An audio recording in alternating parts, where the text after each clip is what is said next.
अगला current affairs हमारा है, new genetic study reveals close ties between Nicobarese and South East Asian Htin Mal community. Htin Mal समुदाय के बीच से हमारा घनिष्ठ संबंध निकला है भाई साहब। हमारी ट्राइब और उनकी ट्राइब बिल्कुल एक जैसी है। जैसे वो पहनते ओढ़ते हैं वैसे हम पहनते ओढ़ते हैं, जैसे उनके फटे ओठ होते हैं वैसे हमारे फटे ओठ होते हैं, जैसे उनकी एड़ी फटी होती है वैसे हमारी एड़ी फटी होती है, जैसे उनकी हाइट छोटी होती है वैसे हमारी हाइट छोटी होती है, जैसे उनकी किडनी छोटी होती है वैसे हमारी किडनी छोटी होती है। तो ये सब चीज़ें चल रही हैं। ठीक, तो ये कमी अमी चलती रहती है, इसकी टेंशन नहीं लेने का। अब ये देखिए कितनी सुंदर है कम्युनिटी, देखिए पता नहीं कहाँ तीर मार रहा है, समझा नहीं आ रहा हमें। तीर से हम पता है इस वीडियो को बहुत जूम कर करके देखे, हमको ये नहीं समझ तीर मार कहाँ रहा है। ये शांति का झंडा लेके खड़े हैं कि आइए भैया हमसे मिलिए। यहाँ पे बताओ होल्डिंग और बोर्ड भी छपते हैं। तो पढ़ी लिखी ट्राइब है भाई, टेंशन ना लो, यहाँ पे फ्लेक्स प्रिंटिंग वाले लोग रहते हैं। अब आइए, एक नए अध्ययन से पता चला निकोबारी लोग आनुवांशिक रूप से दक्षिण और दक्षिण पूर्वी एशियाई लोग, विशेष रूप से थाईलैंड और लाओस की भाषा बोलने वाले हतिनमाल समुदाय के करीब है। मतलब जो भारत के अंडमान निकोबार में लोग रह रहे हैं ना, उनका रिश्ता कहाँ से निकला? इनसे निकला, लाओस और थाईलैंड के लोगों से।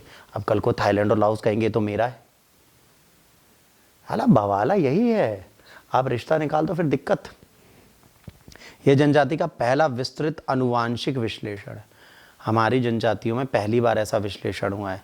इनके में 1559 नमूने शामिल हैं, ठीक है, 1559 नमूने शामिल हैं, जिनको यूरोपीय जर्नल ऑफ ह्यूमन जेनेटिक्स में पब्लिश किया गया, जिसमें बताया गया इनकी जेनेटिक्स किस तरीके की है। तो इन्होंने यहाँ पे देखा बच्चों, उनको ये पता चला कि ये जो है ये इन दो देशों से मिलते हुए दिखते हैं जो हमारे यहाँ अंडमान निकोबार में लोग रहते हैं। अब जैसे आप कहोगे मुझे थाईलैंड में शादी करनी है, लाओस में करनी है, मत करना, अंडमान निकोबार ट्राइब चले जाना, मिल जाएंगे वैसे ही लोग। फालतू में विदेशी लाओगे, देशी मिल जाएगा इंडिया का। ठीक, अब इनकी जनसंख्या की बात करें तो जो ट्राइब वाइज पॉपुलेशन है शेड्यूल ट्राइब्स की निकोबार आइलैंड पे, वो एज सेंसस कहाँ है, देखो ये इतनी ट्राइब्स रहती हैं यहाँ पे, ठीक है। पॉपुलेशन 44, 380, 27,168 किसकी? निकोबारीज की। ओंगिस की 101, ठीक है, सेनेटलीज की 15 और शोमपेन्स की 229। ये नंबर रिसेंट आया है, इसको याद रखना। सिर्फ इतनी ही जनसंख्या है इनकी। अब जो सैनिटली आइलैंड लोग जाना नहीं चाहते, अब कहोगे सर सैनिटलीज में सिर्फ इतने रहते हैं, नहीं, हमें ऊपर से जितने दिखे वो 15 ही दिखे क्योंकि वहां जो गए वो तो मार डाले गए।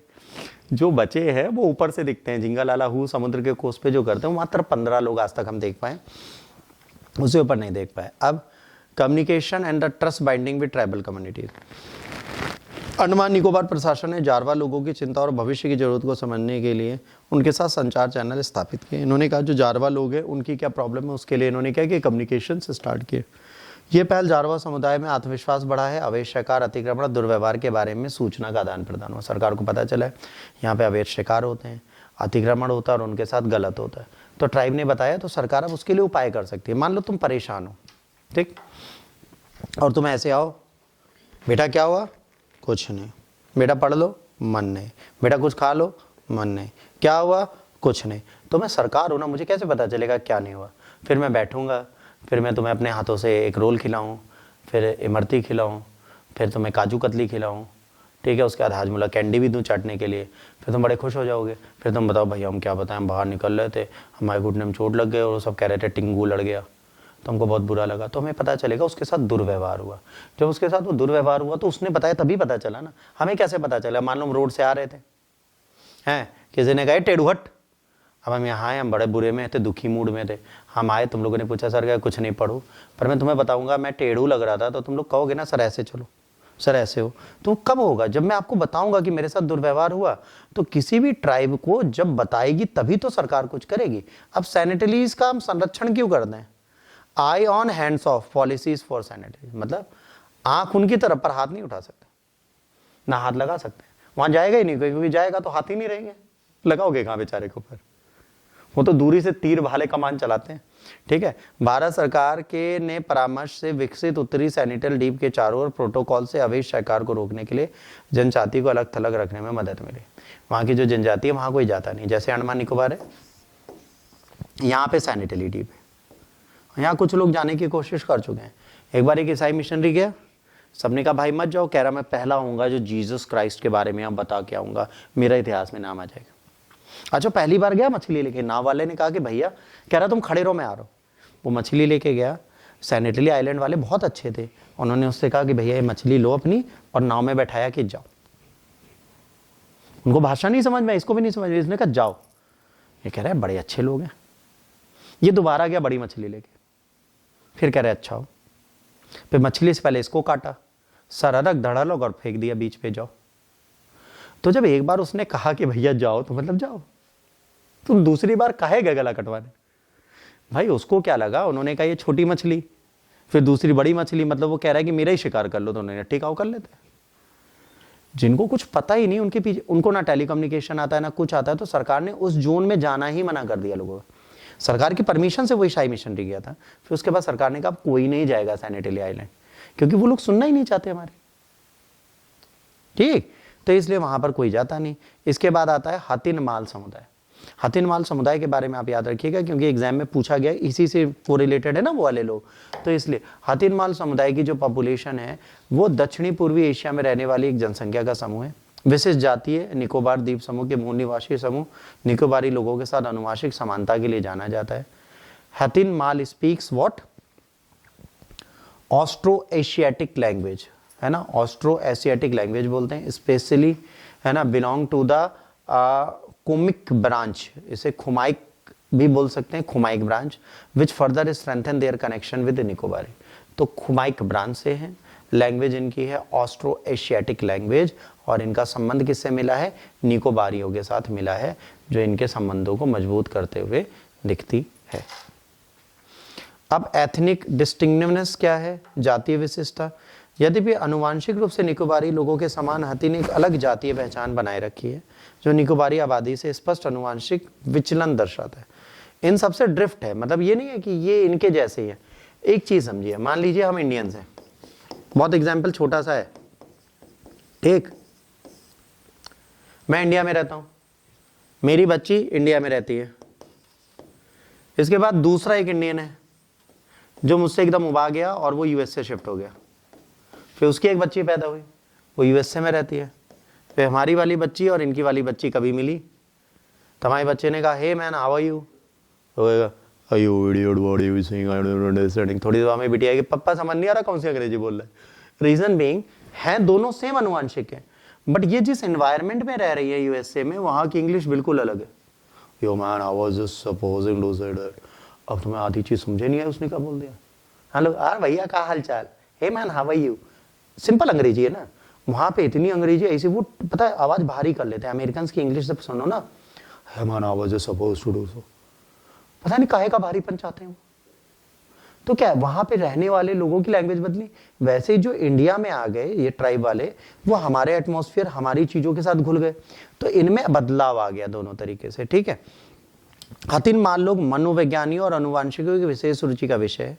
इनसे हमें पता चलता है कैसे इनको अनुवांशिक पूर्वजों से जोड़ा गया, और ये दोनों बिल्कुल अलग अलग है। भाई यहाँ का प्रवास, संस्कृति, आदान प्रदान समझने में मौका मिलेगा। भाई हो सकता है कोई एंसेस्टर गया हो तो वो प्रथा वही चल रही हो कि भाई ये देवता पूजेंगे जिसकी दो सींगे होंगी, हाथ ऐसे होंगे, तो वही हम पूज रहे हैं। उसने नाम उसका दूसरा कर दिया, हमने दूसरा कर दिया, एक ने मुरुगन कर दिया, एक ने कार्तिकेय कर दिया, एक ने तीसरा कर दिया, एक ने चौथा कर दिया। यही होता है ना। जैसे आपके यहाँ अगर छठ पूजा होती हो तो हर घर के छठ पूजा का विधान अलग अलग है, किसी के यहाँ कुछ चढ़ता है, किसी के यहाँ कुछ चढ़ता है। बस शाम को जाके जो सूर्य को अर्घ देना और सुबह अर्घ देना 3 दिन है वो सेम है, बाकी हर चीज बिल्कुल अलग है। ढलते सूरज को अर्घ रोज नहीं दिया जाता, एक दिन तो सुबह वाले को भी दिया जाता है ना। अब ये रिवाज सबके यहाँ अलग अलग है। कुछ लोग फैशन में करते हैं आज की डेट में, रील्स मेकिंग, कुछ लोग कल्चरल मेकिंग के लिए करते हैं। तो ये सारी चीजें क्यों हैं? क्योंकि वो गैप है। एक एंसेस्टर ने जो हमें बताया हमारे यहाँ वही चल रहा है, जिसके यहाँ जो बताएगा उसके यहाँ वही चल रहा है, ठीक। ये चीजें यहाँ पे इस तरीके से चलती हुई दिखती हैं। अब ये स्टडी किसने की याद रखना, central for cellular and molecular biology, ठीक है। ये टेस्ट किसने किया है? ये इसने किया, ठीक। और क्या होगा इसके बाद? Research was conducted using DNA makers inherent exclusively from the mothers and the fathers respectively, and those from the parents from the among of the Nicobari people. This explore their ancestry genetic affinities with the south and South East Asian population. In DNA को लेके गए, उससे इनको पता चल गया कि भाई कहाँ से पैदा हुए हैं। सैनिटली बहुत समझदार है, अपना डीएनए भी नहीं देते किसी को, दे दे पता चले वो इंडियन है ही नहीं, काहे रिस्क लें, कहते हैं ठीक हम जाए वहीं ठीक। 25,000 की संख्या वाली निकोबारी आबादी कहाँ रहती है? यहीं पे रहती है। इसका क्षेत्रफल लगभग कितना है? ये यहाँ पे कब आए थे? 5,000 साल पहले आए थे। दक्षिण पूर्वी एशिया में मुक्काबादी हातिनमाल निकोबारी के साथ अपनी आनुवंशिक समानता पर प्रकाश डाला है। इन्होंने कहा है कि हातिनमाल के साथ आप जुड़े हुए दिखते हो, तो ये आपको याद रखने की आवश्यकता है। अब निकोबारी ट्राइब क्या है? हिस्टोरिकली माइग्रेट इसका क्या हुआ? ये कहा जाता है ग्रेट निकोबार और कार निकोबार में रहते हैं। कहाँ कहाँ रहते हैं बेटा? कार निकोबार, ग्रेट निकोबार में रहते हैं, और थोड़ा बहुत लिटिल और नानकारी जैसे छोटे द्वीपों में भी रहते हैं। ये 4500 से 5000 साल पहले यहाँ पर आए थे। पुरुष महिलाएं दोनों वहाँ से चले गए। सिद्धांत में निकोबारी लोग ये भाषाएं पूर्वज से लगभग 11700 साल पहले प्रारंभिक होलोसीन के दौरान निकोबारी द्वीप समूह में बस गए थे। कई प्रारंभिक मानव समुदाय के विपरीत निकोबारी अलग ढंग से विकसित हुए। उन्होंने अपनी आजीविका को उस युग के दक्षिण पूर्वी एशिया में प्रचलित कृषि पद्धति से जोड़ा। जब ये आए तो जो दक्षिण पूर्व में पहले से एग्रीकल्चर चल रहा था उसी को इन्होंने अपने साथ बनाया। कृषि से प्राप्त खाद्यान्न की प्रचुरता ने जनसंख्या वृद्धि और निकोबार समूह सहित नई क्षेत्रों में विस्तार को संभव बनाया। शुरुआत से जब ये टेक्नोलॉजी में आए, जब ये साउथ से आए थे, साउथ ईस्ट से, तो ये एग्रीकल्चर की टेक्नोलॉजी लेके आए थे। यहाँ जीरो से नहीं आए थे, तो इन्होंने पशुपालन से ज्यादा एग्रीकल्चर किया। एग्रीकल्चर में क्या हुआ, इनके पास ज्यादा संसाधन है, प्रचुरता ज्यादा आई खाद्यान्नों की, तो उन्होंने उसका प्रयोग करना प्रारंभ कर दिया। Preservation of the genomic origin, genomic उत्पत्ति का संरक्षण। निकोबारी लोगों ने मुख्य भूमि की आबादी से अलग थलग रहने के कारण अपनी अनुवांशिक वंशावली, भाषा और जातीय पहचान को संरक्षित रखा। ये अलग अलग है तो भाई इनकी अनुवांशिक वंशावली, भाषा और जातीय पहचान अलग है ना। इससे डीएनए मार्कर जो हजारों वर्षों तक अपरिवर्तित रहते हैं जीनोमिक अतीत का, इससे पता चल गया कि ये कहाँ के थे, और इनकी जो टेक्नोलॉजी और टैलेंट था वो भी बिल्कुल अलग था। आज की डेट में 25,000 की जनसंख्या है, वन क्षेत्र में रहते हैं, सुअर, बकरी, मुर्गी का पालन करते हैं, नारियल जैसे वन उत्पादों का प्रयोग करते हैं। संरक्षण, निकोबारी का संरक्षण करना है ताकि ये मुख्य भूमि की आबादी आमतौर पर रोगाणुओं के संपर्क में आने से बचे। विशेष जीनोमिक और सांस्कृतिक पहचान है। जब ये लोकल से मिलेंगे तो इनको बहुत सारे इन्फेक्शंस होते हैं। लेट सपोज जैसे मैंने अभी यहाँ पे हाथ छींकी है, यहाँ कोई छोटा सा निकोबारी बैठा होता तो क्या होता?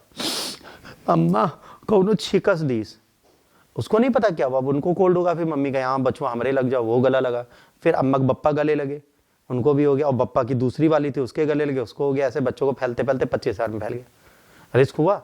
तो अगर कोई नया बैक्टीरिया वायरस नहीं लाएंगे तभी तो सुरक्षित रहेंगे ना। तो वो कहते हैं जो बीमारी है हमारी लो, तुम नहीं ना लो, नहीं हम झेल नहीं पाएंगे क्योंकि हमारे डॉक्टर, साइंटिस्ट, दवाई वाला कोई है ही नहीं। ये एक प्रॉब्लम थी। अब यहाँ पे कुछ क्वेश्चंस हैं जो आपको याद रखने। पहला, इस अध्ययन से क्या पता चला? उनके सांस्कृतिक आदान प्रदान, उनका संबंध। निकोबारी लोग सुअर, बकरी और क्या बोलते हैं वो जो है करती है मुर्गी, उसको पालते हैं और नारियल के पेड़ों पे अपने जीवन का संरक्षण करते हैं। इसके साथ ही दूसरा